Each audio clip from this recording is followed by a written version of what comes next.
네, 리플 같은 경우는 단기적인 관점과 중장기적인 관점을 약간은 좀 구분을 해야 될 것 같습니다. 우선은 단기적으로 봤을 때는 아직까지는 변동성이 좀 많이 있을 수 있다라는 부분들. 왜냐하면은 결국은 여기서 중심이 되고 있는, 현재 사안에서 중심이 되고 있는 거는 리플의 또 소송의 여부입니다. 그래서 SEC의 방향성이 조금 더 나와야 될 것 같습니다. 그러려면은 SEC 위원장이 이제 정식적으로 임명이 돼야 되죠. 임명이 되고 나서 어떤 처음 행보 자체가 어떻게 나갈지 이런 부분들을 봐야 되고, 그 사람의 입에서 그 사람의 어떤 명령들이, 어떤 것들이 나올지를 보면은 이제 리플이 어떤 방향성을 가지게 되겠구나, 요것들을 조금 더 투명하게 알 수가 있는 거고요.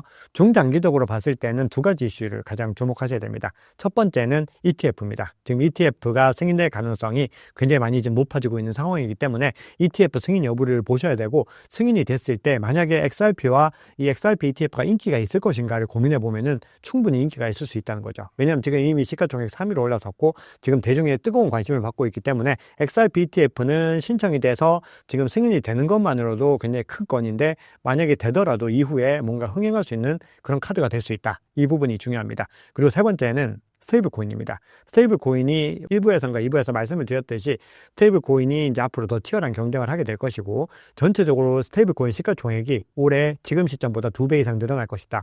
이런 관점들이 나오는 가운데서 이 RLUSD가 어느 정도 입지를 가져갈지 보셔야 됩니다. 그런데 카르다노 같은 경우는 본인들이 RLUSD를 본인들의 메인넷에서 통합하겠다, 이런 얘기를 하면서 뭔가 힘을 많이 실어주고 있고, 그리고 역시 미국발 이 내러티브들이 강하기 때문에 뭔가 좋은 어떤 흐름을 가져갈 수 있을 것이다 라는 기대감들이 나오고는 있는데, 지금 현재 시점에서 어떤 흐름들을 보면은 실질적으로 펀더멘탈 지표에서 트랜잭션 카운트가 굉장히 많이 높아지고 있는 거는 사실인데, 전체적으로 이 테더의 점유율 대비로는 0.04%밖에 안 됩니다. 아직까지 0.1에도 못 미쳤다라는 것은 RLUSD가 가야 될 길들이 너무 많이 남았다는 것을 의미하는 거죠. 자, 그런데 이 XRP ETF 얘기가 나온 김에 조금 더 이어서 ETF 얘기 조금 더 해보겠습니다. 네, 오늘 제가 촬영 시점 이제 전에 캡처를 한 건데요. 지금 CME에서 XRP와 솔라나의 이제 선물 계약을 갖다가 2월 10일에 할 수 있다, 이런 기사가 전해졌습니다. 아직까지 확정은 아닙니다. 그런데 이런 소식이 전해졌다는 거는 너무 중요한 얘기고, 이렇게 선물 계약이 먼저 만들어진다는 거는 이제 현물 ETF를 출시하기 위한 수순이라고 보통 보죠. 왜냐하면은 비트코인과 이더리움이 현물 ETF가 나온 이유는 선물이 계속해서 존재했던 겁니다. 비트코인 선물, 이더리움 선물이 있었는데, 솔라나와 XRP가 어렵다라고 시장에서 얘기했던 건 이유가 뭐였냐? 아직 선물이 없는데 어떻게 돼? 라고 얘기를 했던 거죠. 근데 지금 선물을 CME에서 드디어 올린다라고 하는 것은 이제는 뭔가 수순이 다가오고 있다. 어느 시점에 나올지 모르겠지만 그 타이밍이 다가오고 있다는 거고, 제가 오늘 표는 제가 못 갖다 드렸는데, 솔라나 같은 경우는 이번 달 1월 25일에 1차 데드라인이 있습니다. 근데 1차 데드라인은 아무래도 힘들다는 평가들이고, 2차, 3차, 4차까지 갔을 때 데드라인이 3월과 5월, 8월 정도에 지금 배치가 되어 있는데, 그때 기점으로 해서 만약에 이번 여름까지 해서 승인이 된다라고 했을 때는 뭔가 이 알트코인에 큰 또 변화들이 일어날 수 있기 때문에, 그때가 되면 또 이 제임스 에이 파트나 에릭 발츠너스 같은 그런 또 저명한 분들이 본인의 포스팅에서 될 것 같아 이렇게 한번 또 알려주게 될 텐데, 아직까지는 그런 흐름들은 없지만 가능성이 있다. 이게 첫 번째가 있고요.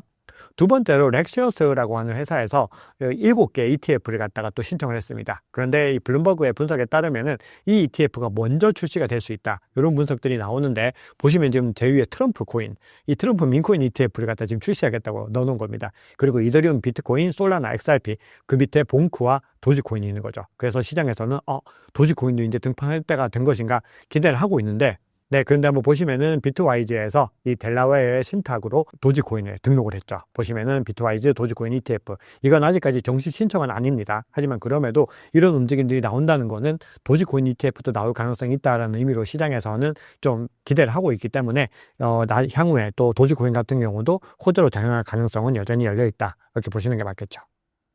리플 투자할 때 주목해야 할 지표를 정리해 주신다면요? 네, 리플 같은 경우는 기본적으로 우리가 그 어떤 메인넷을 더 주력으로 하는, 근데 이제 XRP 리플도 메인넷을 주력으로 하려고 합니다. XRP 레저를 이제 메인으로 내걸고 있고, 그렇기 때문에 스테이블 코인도 발행을 해서 이 메인넷에서 스테이블 코인을 발행을 하고, 뭔가 이제 본인들도 이 이더리움이나 솔라나처럼 생태계를 한번 확장해 보겠다라고 하는 취지들을 가지고 있습니다. 그래서 과거에는 이 리플 하면 그냥 송금, 국제 송금 이렇게만 해석을 했는데, 지금 이 리플의 체질은 바뀌었다라는 걸 먼저 좀 우리가 기억을 해야 되고요. 그런 관점에서 봤을 때는 여러 가지 지표들을 활용할 수 있는데, 아직까지는 이 굵직굵직한 메인넷에 비해서 이 펀더멘털은 많이 올라오지 못했습니다. 아무래도 이 프로젝트가 시작이 된 게 그렇게 오래되지 않았기 때문에, 그러니까 본격적으로 박차를 가한 게 얼마 되지 않았기 때문에 조금 약한 모습입니다. 그래서 XRP 같은 경우는 뭔가 이 통화의 관점에서, 뭔가 전체적으로 자산의 관점에서 좀 다른 지표들을 보셔야 되는데, 제가 첫 번째 앞서 말씀드렸던 것처럼 고래들의 매집량, 이걸 첫 번째로 보셔야 됩니다. 한번 보시면은 고래들의 매집량이 우상향을 그리면서 계속해서 상승하고 있는 것들을 확인할 수 있죠. 이렇게 고래들이 계속해서 매집을 한다는 것은 기본적으로 이 리플에 대한 신뢰가 올라갔다, 고래들이 정말 많이 이걸 매집해서 가지고 있다는 거, 좋아한다는 것이고, 두 번째는 역사상 최고치입니다. 역사적으로 고래들이 가장 많이 매집을 했고, 고래들의 전체 비중도 역사적으로 가장 높습니다. 그러면은 이렇게 생각할 수 있습니다.